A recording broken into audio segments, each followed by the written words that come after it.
This week's episode is all about the family. The family.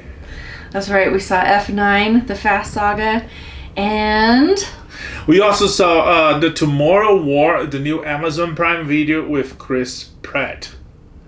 And other pop culture news.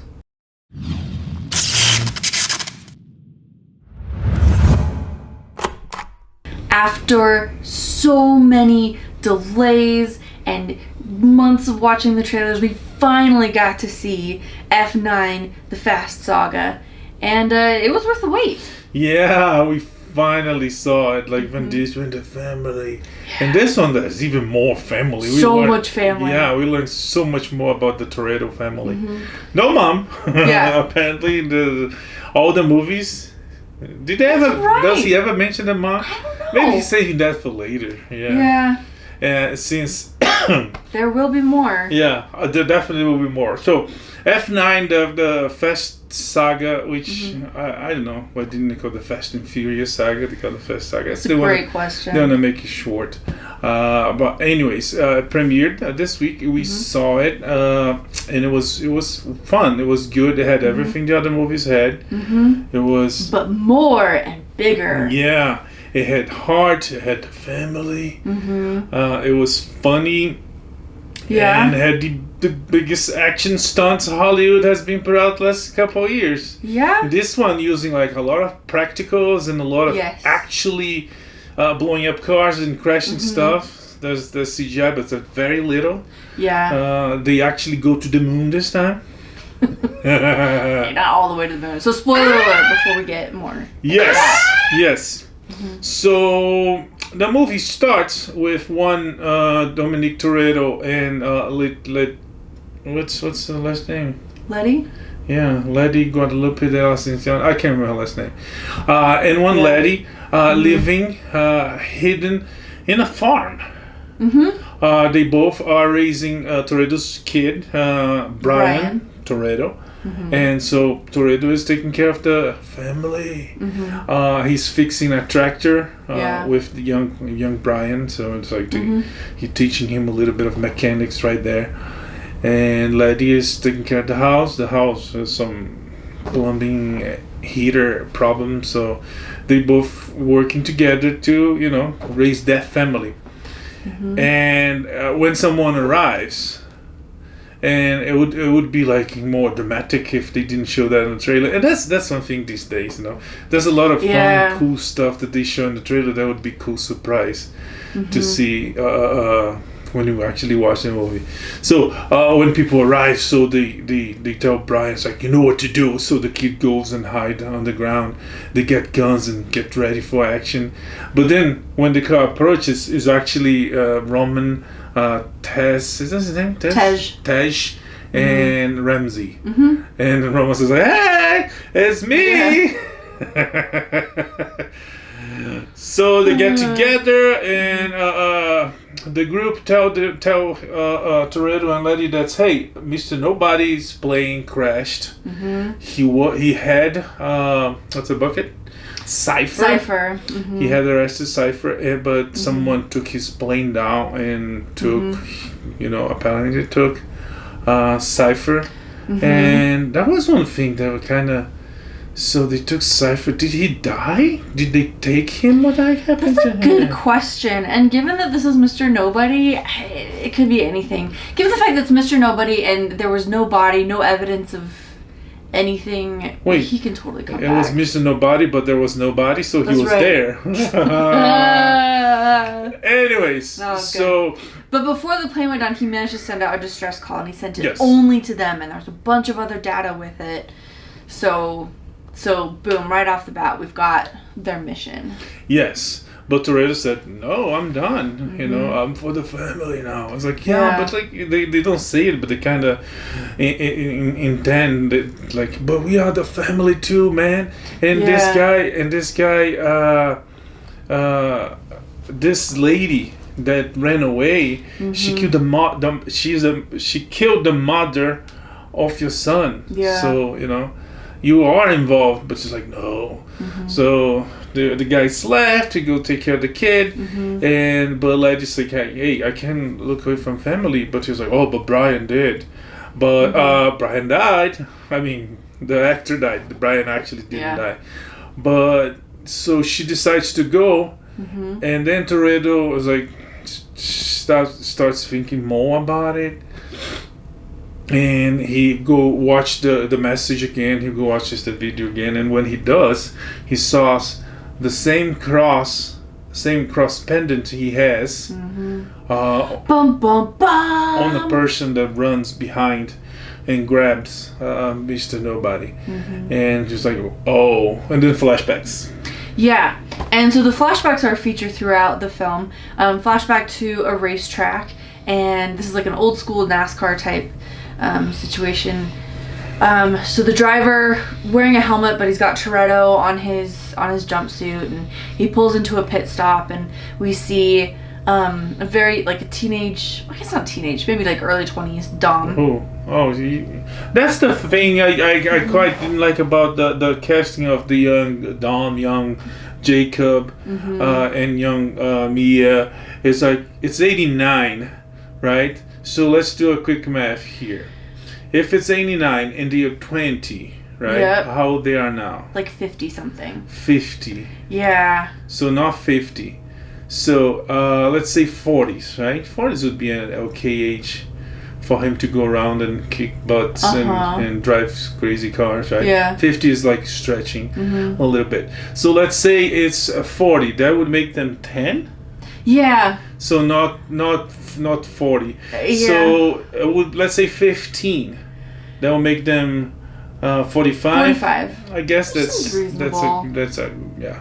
Yeah, but still, these were very tall, strapping, muscular 15-year-olds. But again, we're talking about Dominic Toretto. So. And 15 is, it can't be 15 because they drive. The whole thing's about driving. Of course, it's race. It's illegal driving. Yeah. But let's assume they have at least 16. Basically. So the younger one would be 16 and Toretto would be 18. So it's like pushing. Either way, we're looking at pretty much 50. Yeah. Yeah. Okay. It bugged me then because For me, it wasn't the math. I didn't think about it until like now. For me, it was like the way they look. Like that guy looked a little bit. I don't know. I would assume that they would get someone younger, but again, because of the whole car, they not only drive but they work for the NASCAR team. But the way they look, it was like in let's say 30 years. Is that what more or less 30 years? He would change that much. I don't know. I mean, the face would change a little bit, but you still could. The guy doesn't look much like Toretto for me. No, you're right. Neither one of them looked a whole. So basically, we see Dominic, and then later, who we find out is his brother Jacob, working on this pit crew, and yeah, neither one of them really looks like John Cena or Vin Diesel, but they have the same hairstyles and the cross necklace, and so that is kind of the cue. And to his credit, the young Dom did a good job with like the voice and some of the mannerisms and things that Vin Diesel brings to the role. So there were other cues, but yeah, they definitely didn't. Yeah. On their own, they didn't look it. Yeah. But it's not terrible, but it's not as good as Yeah. I don't know. Tricky maybe casting younger versions. I mean, maybe there's like this. Maybe there's sentimental. Maybe there's acting. Maybe when the kids will audition for, they love the acting. But also, maybe there's sentimental involvement in this. Who knows? Maybe the guy is Vin Diesel's nephew or cousin. Yeah. Who knows? We don't know. It's just an assumption. Yeah. But either way, they use these kids for flashbacks. Yes. And so the flashbacks develop the story of Dominic and Jacob, and most importantly, explain why Dominic Toretto, Mr. Family himself, has never said anything about this brother before. Oh, and also explain something really important throughout the entire saga. Is like explain why Toretto served time, why he went to prison. Yes. And what happened is his father is in NASCAR racing. Like some drivers like really feisty and they really want to win, and this guy pushed his father to the side, and to the point that he pinned his car, and his car started flipping, hit the wall, and fire, and explodes, and pretty much there's not much that people can do. He dies. Yeah.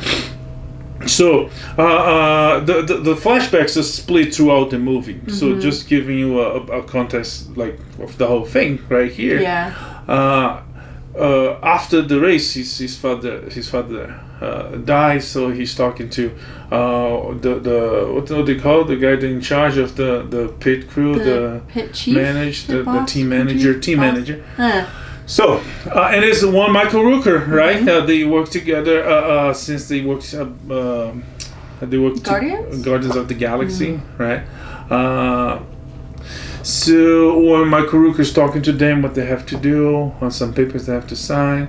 So they go to back to that, and when they go, the young son Jacob sees the guy that causes the accident. Like kind of messing around the wreckage. Yeah, and then he claims he's like paying respects to him, whatever. But the kid doesn't take him. The kid's about to beat him, and Toretto shows up and doesn't let the kid beat him. But the guy keeps bragging and saying stupid things, so Toretto loses it because he's talking about his family. Yeah, his dad who just died. Yeah, so he beat the crap out of him, and that's why he goes to jail. Yeah. It was unclear to what extent he beat the crap out of them, but... I mean, he went to prison for a few years. Yeah. I mean, not a lot, because again, they don't change, Yeah. But again, the whole casting, there's an issue there. Of all the things they did on the movie, for me, this was the most unrealistic one. Yeah. And that is something that's endemic with the franchise. They do play fast and loose with the laws of physics, so why not do it with time as well? No, physics is all good. It's all on the math. They always make it work. So okay, so that happens, and then let's go back to the future. So that all those memories and seeing the cross that he gave to his brother before he went to prison, and then it's like, okay, I guess I'm gonna have my past got to me, and I'm gonna have to go. And he goes join the team. Yep. So the team has tracked down the plane, and it's somewhere in South America, and so they get together. That was another confusing thing for me. Was it South America or was it Central America? It might have been Central America. Because it kind of like... It seemed like a made-up It definitely made up, but it sounded like it was like Mexico. Because like in those movies, there's always like the border, and America is the safe border if you are innocent and you like trying to run away from criminals there. And the other way is like Mexico is a safe border if you're a criminal and you want to get away from the law. So in this one, when they cross the border, it's like, I don't know. The way they did wasn't clear because it was a made-up place. Yeah. But so they go to the South American country. They find the wreckage of the plane. Nobody's around, but they've got to hurry because it's an area that's patrolled by this military. And so okay, we gotta go. Ramsey opens up a safe and pulls out this device. It's like half of a kind of weird like geometrical sphere type thing. And I'm like, okay, what is this? I don't know, but Mr. Nobody wanted us to have it. So they take it. They get back in their cars, and as they start to drive away, military shows up. They were too late. Starts firing at them. The first chase in the movie. Yep. Through the jungle. So we've got Letty on a motorcycle. She has the device. Everybody else is in cars. And then Roman has this like huge like armored truck type thing. And he's like, don't you dare make fun of me. And they're like, yeah, you're not coming. Anyway. Yeah. Chase through the jungle. We get to a minefield. This is how you know it's Fast and Furious. Car chase through the jungle. That's crazy enough. But now they're chasing over a minefield. And I'm like, how fast do we have to go to get past the mines? And they say, 80 miles an hour. They do some math. So they figure if they go 80 miles an hour, they can drive over a mine, but get far enough away before it blows up that they'll be safe, right? At this point, I hear C-3PO in my head saying, but the chances of surviving a minefield are 3,720 to 1! But don't tell Dominic Toretto about the odds. Yeah, don't tell the family the odds. Yeah. They get across. Conveniently, all of the military trucks are blown up.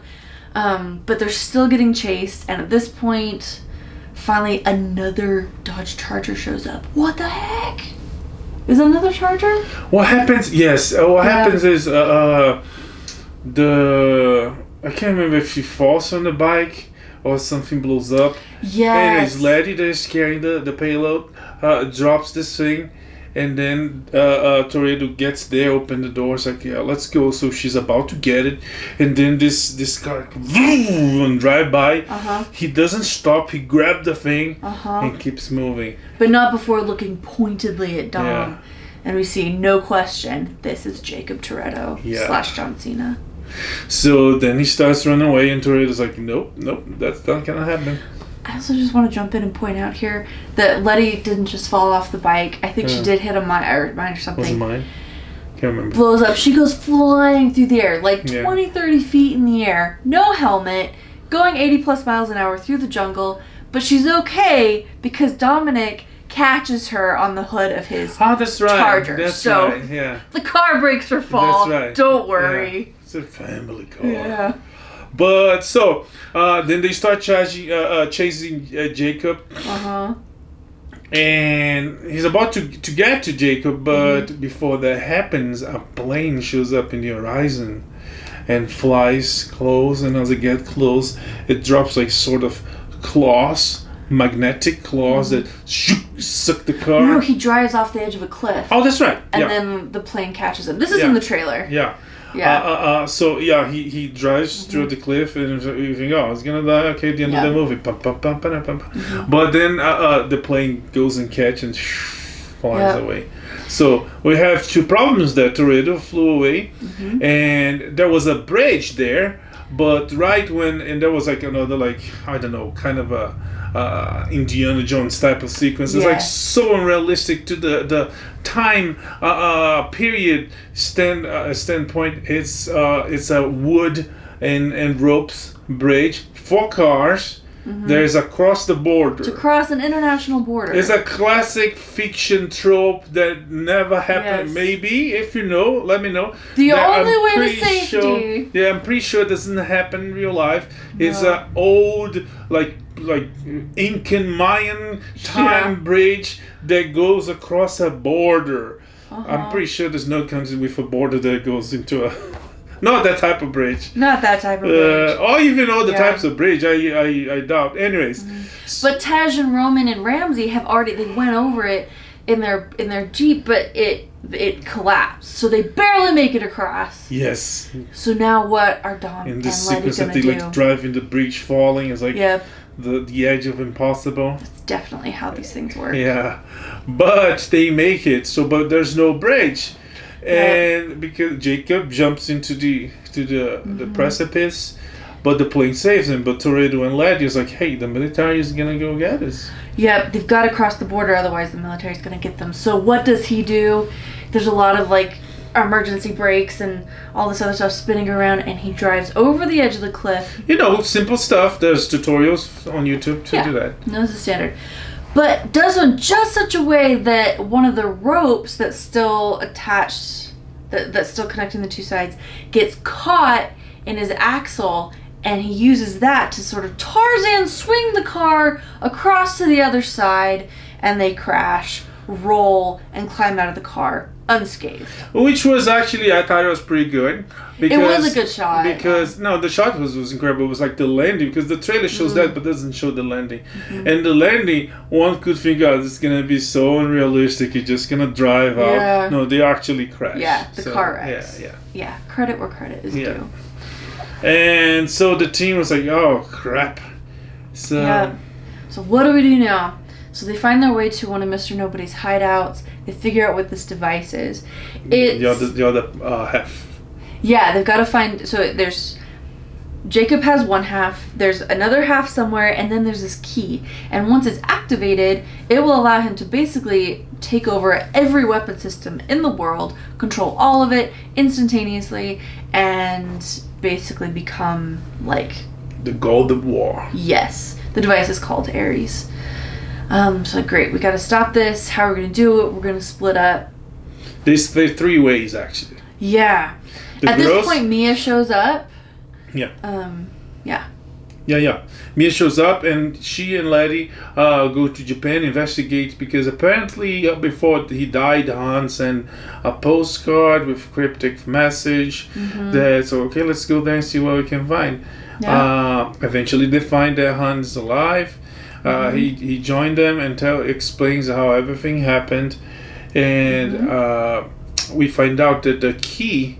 The third part of this device is not a what, is a who, is person, is the daughter of the scientists, and her DNA it's what activate the 2 other halves, the 2 halves of the device. And this girl, Han, has been kind of raising this girl since her parents were murdered and everything. So here we see the family expanding. Yeah. Han has his own family. Talking about family expanding, the whole Japan, we have family reconnecting because the other third of the team is Taj and Roman, right? There's only them, right? The think girl so. doesn't. Okay, so they go to Germany to talk to these guys that develop rockets, rocket engineers, and the guys are actually part of the cast from Fast and Furious 3, Tokyo Drift. They don't call it 3, but it's Tokyo Drift. And we meet those guys again,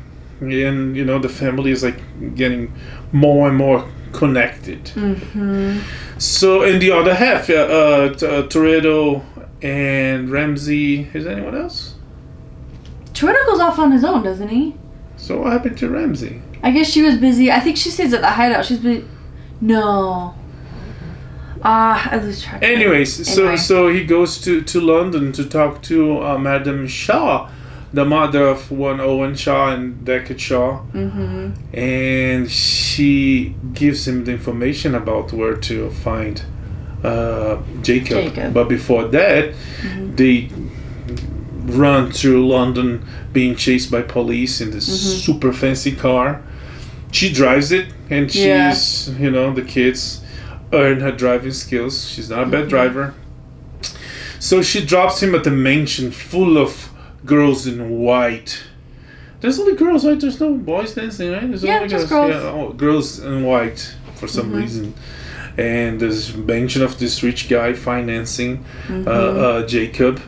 An imprisoned Cypher, and he's behind the whole. He wants the bone villainous, and Jacob is his henchman. So Toretto gets in, talks to his brother, and they fight. More flashbacks, yada yada yada. Then the Interpol arrives and take him because there's some explanation about how the house is international territory. His father's an ambassador, some stuff like that I didn't quite get it. Anyways, so then starts the race for the second half. Yeah, so Jacob has one half. The family has the key, this girl named Elle. And so now they've got to get... Yeah, there's a race for the second half. That's why Jacob had kidnapped Cypher. He was using her to track down the different pieces and where to find them. So it turns out the second half is in a safe in... Edinburgh, yeah, in Scotland. Is it a museum? Is that a museum? There's a lot of visitors. There's a lot of visitors. Yeah, it was under a church. Yeah. There's a bank, there was a church, and of course the huge Edinburgh Castle is huge. Yeah. So Jacob has his team ready to get to the place and take the piece, and Toretto has his team ready to get the piece, and they end up clashing in another chase. This time with a giant magnet on the back of a truck. Yes. Yeah, and it's electromagnet, so you can control the intensity, and they use it to... Well, yeah. First, the magnet, they have the magnet in the truck because they used to jam all the signals around the place so nobody can see. No security cameras. Yeah, nobody can see the security cameras. There's no communications. It's like they pretty much can do everything, not be seen, recorded, or tracked. But then they get away, but Toretto is on it, and They start this chase to get the piece, and this is an interesting one because it's like a chase through this medieval city. And then running first. Yeah, there's a lot of running. Dom is chasing Jacob. Jacob's like ziplining over the top of the city, so Dom follows him in a car and then starts running and chasing him. He ends up catching him and they hash it out. Ramsey ends up driving a truck, the truck that has the magnet in it, but she's never driven before. So she's like trying to figure out how to drive, causing all kinds of mayhem. Yeah. While Roman and Tej are in the back fighting off henchmen and using this giant electromagnet like to fight the henchmen. And anyway, so it's just disastrous chase through Edinburgh, and by the end of it everybody's beat up, but Jacob ends up with both pieces, right? Yeah. He ends up with both pieces, so things aren't looking good. They retreat back to the hideout, which is like somewhere in Greece or something. They figured out what Ares does, and they've got this big magnet. They're playing around with it, trying to figure out, okay, what now. Han shows up. Han shows up. They reunite, and they find out, through information that Ramsey gathered, that they're gonna send a satellite. They're gonna link to a satellite, and once they link to a satellite, that's it. Game over. There's nothing they can do, and they can either get the piece, which is almost impossible, because no, never mind. So at the end, they get the piece and get Jacob. That's right. Take Jacob to the hideout, and yes. So Jacob is locked there. But then Jacob's team show up and rescue him, beat the crap out of everybody, and Toretto almost died. He had this vision, and see his life through his eyes once he's dying. But then he starts remembering what actually happened when his father died, and it was not like his father had some issues and had to deal with, and ended up doing it wrong, making wrong decisions, and so Dom had been blaming Jacob for his father's death his whole life, that Jacob had done something to throw the race, but he found out that actually his dad wanted to throw the race and had asked Jacob to help him. Yeah. And that's why he died. But then the team escapes, and Lady comes back to save him, and the team get together and say, it's over. Jacob took both parts of the apple, and they took the girl that was here with us. He actually finds out that the girl is the key, so they took her, and they ready to launch this satellite. And once the satellite's already up there. Yeah, the satellite's already in orbit. Once he activates Ares, they release it. They send a rocket to space. Do they? Yeah. All right. Yeah. Never mind. Yeah, they send the rocket to space, which there was for me it was a little way too quick, sending the rocket to space, setting the satellite, and then starting linking. So when they start linking everything, it's we only have two options. You get to the part, or we destroy the satellite, and it's okay, so let's try both, right? Yeah. So they use the knowledge of the rocket guys to create this Theron rocket to send to space. That's right. The only way to save the world is to put rockets on a car. Yes. And send that car into space. So they just send the car into space. Yeah. And then the team on land gonna try to get the key and get the pieces on land. So they start this chase now with supercars equipped with super magnets that will bring debris, metal from everything. Because of course Jacob is doing all this is happening inside this giant, they call it a beast, this giant armored truck. Yeah. So he's hacking, he's activating Ares on the move.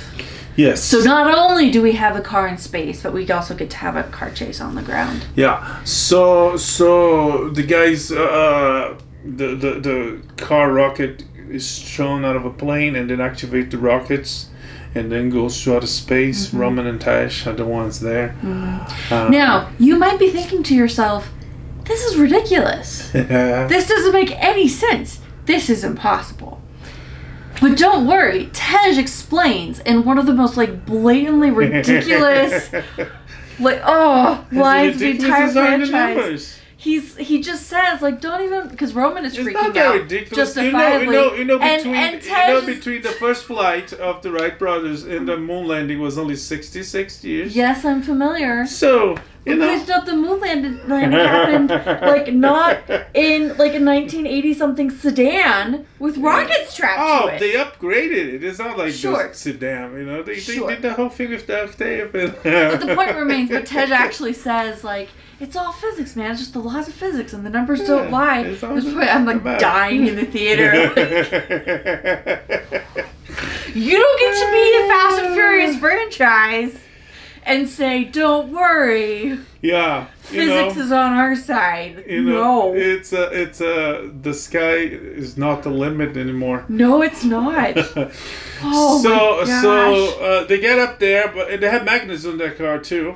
And they're gonna use magnets to destroy, to interfere with the satellite. The magnets start not working, so they decide to break the satellite, driving the car rocket through it.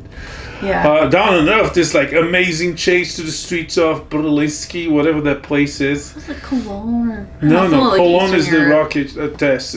This is more Eastern Europe. It's some former Soviet Union or some former fictitious Soviet Union country where they send rockets. If you pay to launch a rocket, you go there. So this amazing chase using magnets and Mia and Han and Toretto, and is Letty on a motorcycle again, or she's in a car, right? I think she's in a car this time. Okay. I honestly don't remember.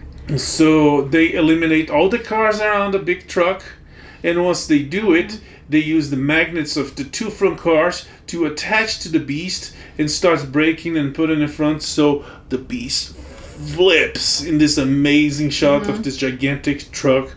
Bus, whatever, flipping, and as it flips, it's going so fast it keeps going, but as it keeps going, they somehow got in. Yeah, so they needed to expose its underbelly because that part wasn't as protected. So yes, before that I forgot that doing the uplink, they suffer interference, and they send Jacob out to check the antennas, to send the boss, not to check the antenna, whatever. Yeah. And once he got there, the rich guy sent one of the henchmen that incredibly does not speak one single word in the movie, and to beat him and kill him because it's hey, I don't need you anymore. And it's oh, that's like this. So Jacob falls off the truck, and he ends up on Mia's car. And Mia's is his famous sister, and she helps him and let him leave. And so meanwhile the other guys are flipping the truck. They flip the beast, take care of that issue, and they are about to... No, I think Jacob comes to help, right? He's the other car. I think so, because then the other thing that's happened in the meantime is that Cypher has talked her way out of prison and has convinced this rich guy, Otto... It's hey, why you pay for the second best and you can have the best? Yeah. So she's out and they're working together and everything's falling apart. Dom has realized it's not his brother's fault, so we're starting to see some forgiveness there. He's reunited with Mia and so sides are changing, and the good guys, bad guys, it all shifts around a little bit, but all at very high speeds. Yes, and they finally get inside the thing, and get the girl out. No, the girl's in the truck. Is in the other truck. She's in the other truck with Mia and Han. That's Mia and Han took over this weaponized armored truck, and they saved the girl. Now they have to get the piece. So Toretto gets the piece, flip the truck, and he's about to get out when Cypher shows up in a plane shooting rockets. So he goes and runs and drives, and they get to a cliff. and he drives the thing to the cliff, but doing like a kind of like a donut, or he drifts, right? Drifts, yes. Yeah. Drifting. So as the thing falls, he jumps out of the truck. The thing's drifting to the air, hits the plane, and boom, Cypher died. No, really. Did she? We found out that she's playing a drone from somewhere, undisclosed location, and then she walks out of the screen, and that's the last time we see her. So she survived another Fast and Furious movie. She did. She did. So everything. So the family celebrates. Yeah. There's one last encounter between Jacob and Toretto, and it's like some one time someone gave me a 10-second car to run away, and that was Brian on the first Fast and Furious. Yeah. And I guess it's my turn to do that. He gives to him, and he runs away. The family goes back to the U.S. where they rebuilding the house. Yeah. And they're celebrating, and they're gonna have a big barbecue. Say grace as so usual. many Coronas. And there's an empty chair, and you know who. And then he asked me, it's like, where is he? It's like, oh, don't worry, he's coming. Then his car drives down the street and boom, parks inside the house. But of course, you didn't see him. The Paul Walker, the actor, passed away years ago. And that's it. Yeah. Post-credit scene, we see one Deckard Shaw. Jason Statham beat the crowd of a punching bag. We realize there's someone inside the punching bag. And someone knocks the door. He opens the door. It's Han. Yeah. That he killed on Fast and Furious. Some of them behind. Bajillion years ago, yeah.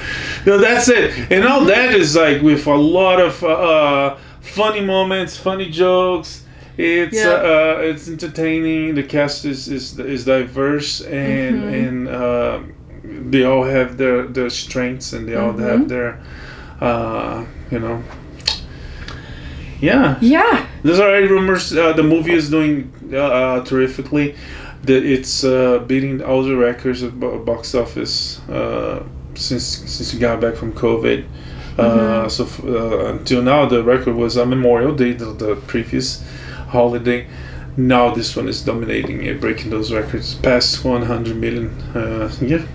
Yeah, it's exactly what you would expect from a Fast and Furious movie. Great practical effects. The whole family, over the top, like absurd action, but it's so well done. It's okay. Some tongue-in-cheek humor. I wouldn't say it's over the top. I would say it's like, they literally went to space. That's like oh my gosh, space movie. I mean, yeah, it's just like Star Trek. Yeah. Sure. Yeah. Anyway, so check it out. It's a lot of fun. And there's already rumors worthy of the Fast and Furious. Alright, rumors about the next one. For instance, we saw Cardi B in one scene, and Toretto said, Vin Diesel said that she would be back for a new one, so that'll be a new one. There's rumors about spin-off for Cypher. So, yep. You see, Fast and Furious F9, the Fast Saga is available on theaters everywhere. On IMAX. Go see it. Go see it. All right, it's not the only film we watched this week. Amazon Prime has a great new film called The Tomorrow War. Starring Chris Pratt. Yeah, Tomorrow War. It's not getting a lot of love from some critics, but some critics they like to poop people's parties. Yeah.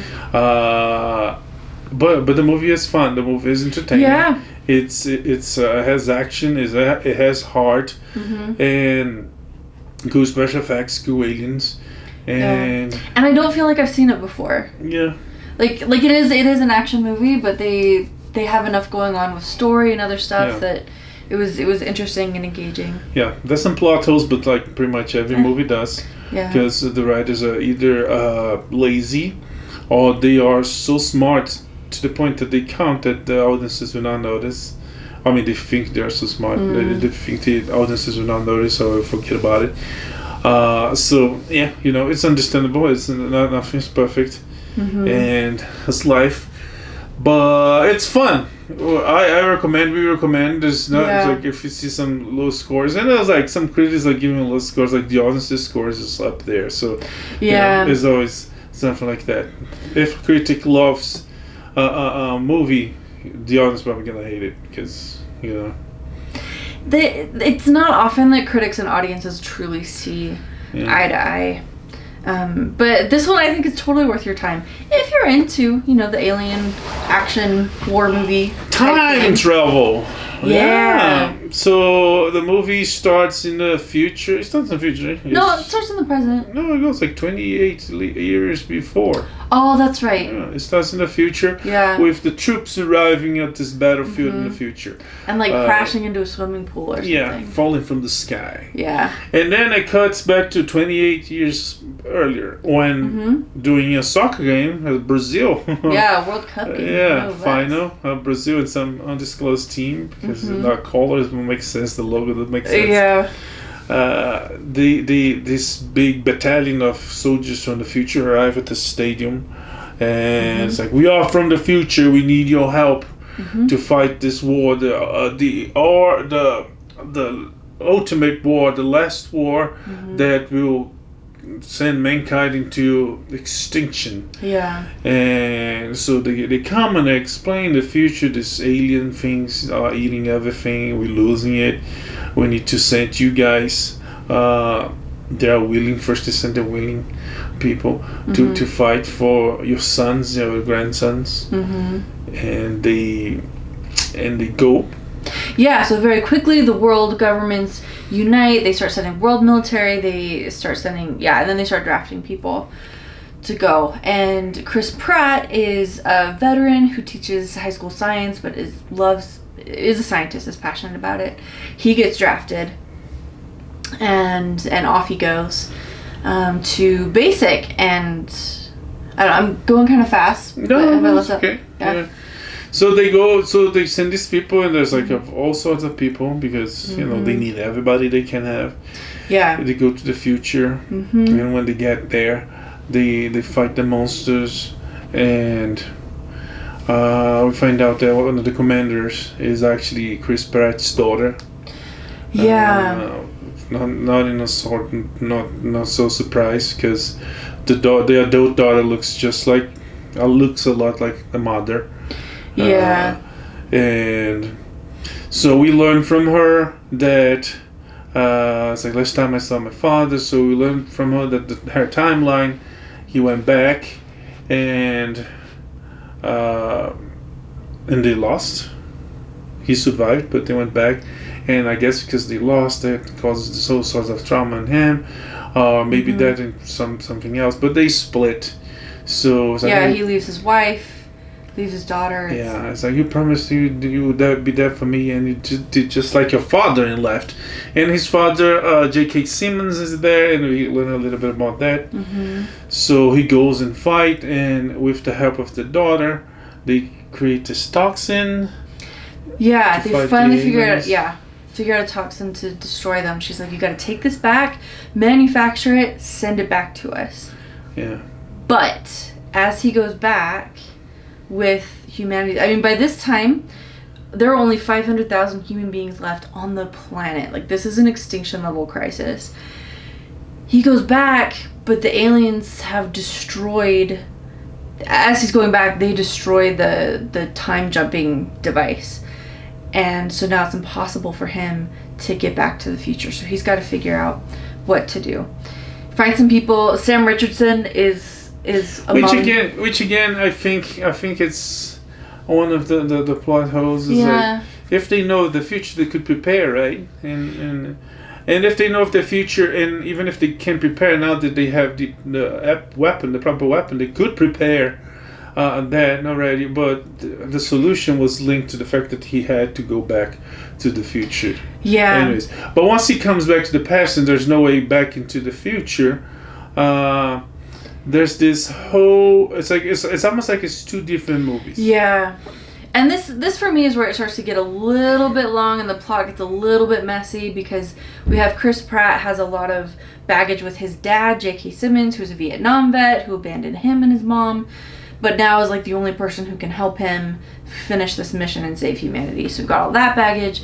We've got the second now big conflict where they have to find the original alien ship, wherever it is, buried in the ice somewhere, and find it and take out the aliens. And it could have been 2 movies or significantly edited down to 1 movie. Yeah. But either way, they found the ship because this whole ash thing. They realized that the ship is actually already here. Yeah. Oh yeah, that was the thing. They kept saying, the people from the future were saying, like, they just appeared one day. They just appeared. We have no idea where they came from. We never saw their ship come. They just suddenly were here. So. Yeah, and then they realized there's this whole ash thing and volcanoes and this. They have with this little kid in a funny moment that links go back to the beginning of the movie. So the aliens are already here, but they are under ice. And in the future, but the ice is thawing. The ice melts, and that's how they come out. So Chris Pratt and his team decides to go there. So okay, let's kill them. We have the cure. I mean, the ultimate weapon to destroy the enemies. Let's go there and kill them, and they go, and they killed a lot of them, but one escaped. And it's one of the big tough ones, the queen ones. The big female. Yeah. And even worse because there's not only tougher, but since it's a female, it could lay eggs. I mean, technically not without the male, right? Well, we don't know how it works. Life finds a way. Yeah, there are sure. plenty of species that have that kind of asexual reproduction. Yeah, but we don't know that species. No, but I'm just saying, like, in a movie about aliens being frozen in the ice and wiping out humanity. That's not touched. It's just me that's thinking. That's the most ridiculous part. There's not me thinking that could be a plot device for it. But they don't talk about it because there's one and they have to destroy it. And then they start fighting Chris Pratt and his father. Yeah. And shoots and doing everything they can. And they finally kill the beast, right? And they kill the beast. He brings his dad home. The family's reunited. Yeah. We're left with your classic. Yeah, I told you it was all about family this week. Yeah. We're left with your classic time loop paradox. But I don't think it's a loop. I think it's a different timeline. Because on her timeline, he and his family live to this new timeline where all that will never happen, right? No, but that's not how this works. Like they said, time moves. I don't know. There's a bit where they explain. They have their own explanation. They do for explain. time travel. They have their own temporal mechanics. They do explain it briefly. Everybody nowadays. I don't think this is an alternate timeline. Type situation. I think it's a time paradox because of how they explain the jumps. Like, and you just gotta watch the movie.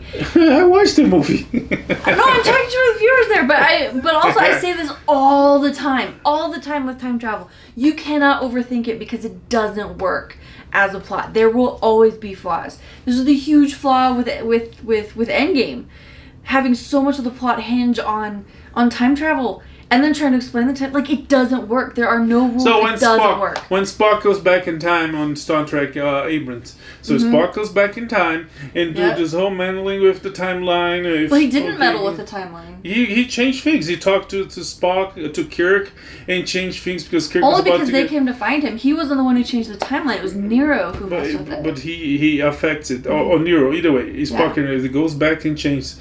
Doesn't he create a different timeline? He does, but that's the temporal mechanics of that universe. Okay. Remember, this is science fiction, and you can a little bit make up your own rules. Anyways, Doctor Who does it best. Timey-wimey, wibbly wobbly. It doesn't make sense. Yeah. So don't get hung up on that. Just enjoy the very cool, scary aliens. Chris Pratt doing what he does best, like so much heart. Sam Richardson, I enjoy him so much. Who's Sam Richardson? He's the nerd. The friend. The black friend. He makes friends with him at Basic, and Veep is where we saw him. What was he? He was a scientist. Oh, I can't remember what he did before. Some kind of like biologist or something. No. Tech. He was in the office too. He was in the office. Yeah. Yeah, when Jim moved to Philly to create this new company. Yes. He was there. Yeah. Anyway. Yeah, it's fun. It's action packed, great cast, and you should definitely see it. It's available on Amazon Prime. Yeah, and yeah, go watch, have fun. Okay, I guess that's it for this week. We come back next week with more movies, news, and pop culture in general, games, etc., etc. May the force be with you. Live long and prosper. Bye. Bye.